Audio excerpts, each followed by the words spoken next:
Beralih ke informasi erupsi di proses pencarian pendaki yang terjebak di Gunung Marapi. Hingga Senin sore tim SAR telah menemukan 4 orang pendaki. 3 diantaranya meninggal dan belum teridentifikasi. Keluarga pendaki terus mendatangi posko utama untuk mencari tahu kondisi anggota keluarga mereka. Situasi di posko utama sempat tak terkendali saat pihak keluarga korban mempertanyakan soal penyajian data proses pencarian yang dinilai membingungkan. Bedanya data yang dikeluarkan oleh tim SAR ya, ketua tim SAR dirilis bahwa ada yang meninggal dunia. Sementara di sini saya minta ada gitu kan. Ini gimana gitu kan? Gitu. Nah, ini sekarang kejadian lagi gitu kan. Berdasarkan data Basarnas, dari 23 pendaki yang terjebak erupsi Gunung Marapi, 11 diantaranya telah ditemukan dalam kondisi meninggal dunia. 11 jenazah kini dalam proses evakuasi menuju kaki gunung.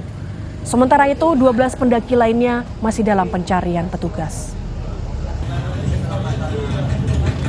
Survivor saat ini sudah mencapai 75 orang yang sudah terdata di posko dan 49 sudah terevakuasi dengan selamat. Tim gabungan sudah berhasil menemukan 3 orang selamat dan 11 orang dalam keadaan Mike Delta, dan saat ini lagi proses evakuasi dari puncak ke bawah. Saudara, Pusat Vulkanologi dan Mitigasi Bencana Geologi menyebut Gunung Marapi termasuk salah satu gunung api yang sulit diprediksi gejala letusannya, kendati sudah dilengkapi peralatan pemantauan gunung api yang relatif lengkap. Kepala PVMBG Hendra Gunawan mengatakan dengan tingkat kesulitan tersebut yang menjadi alasan PVMBG menetapkan status aktivitas Gunung Marapi berada di level 2 sejak tahun 2011. Hendra menambahkan PVMBG merekomendasikan agar tidak mendekat dalam radius 3 km dari kawah aktif Gunung Marapi. Kurang lebih 2011 ya. Dari 2011 gitu. Bukan karena apa-apa, karena sulitnya itu. Karena sulitnya aja itu. Kalau kita tahu bisa mendeteksi, mungkin kita bisa lebih leluasa mengaturnya ya, merekomendasikan. Tapi karena sulit, lebih baik preventif. Jangan aja sekali-kali. Baik, siap. Hanya masalahnya kan ketika erupsinya kan memang jarang ya, 2-4 tahun sekali itu kan. Itu yang sulit menahan diri ya, karena jarang. Kalau sering mungkin orang akan selalu waspada. 12 pendaki yang masih dicari usai erupsi Gunung Marapi di perbatasan Kabupaten Agam dan Kabupaten Tanah Datar, Sumatera Barat. Selengkapnya kita sapa jurnalis Kompas TV, ada Rio Yohanes di sana. Selamat pagi Rio, bagaimana perkembangan pencarian 12 pendaki dan seperti apa mekanisme pencariannya? Ya, Gracia dan juga saudara, hingga Senin malam kemarin, tim SAR gabungan kembali berhasil mengevakuasi 2 korban selamat dari lereng Gunung Merapi. Keduanya itu sudah dibawa ke Rumah Sakit Ahmad Mukhtar, Kota Bukit Tinggi, dan sekarang sudah mendapatkan perawatan.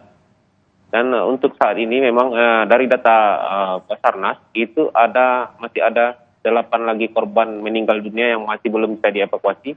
Ya, mereka berada di lereng, tepatnya di kawasan Cadas. Ini masuk dalam radius 3 kilo dari lokasi yang dinyatakan tidak aman dari kawah.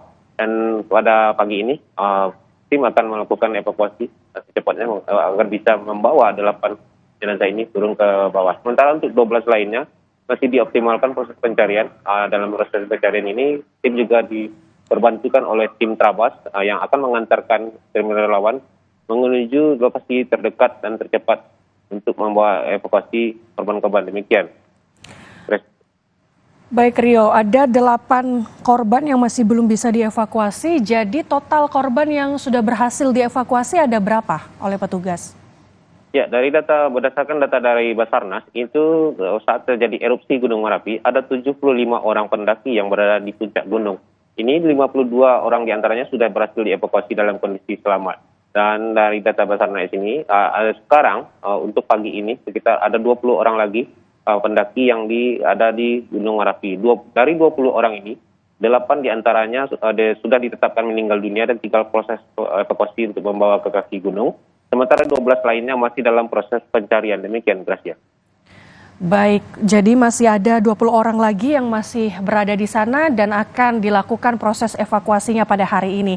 Terima kasih jurnalis Kompas TV Rio Yohanes, selamat bertugas.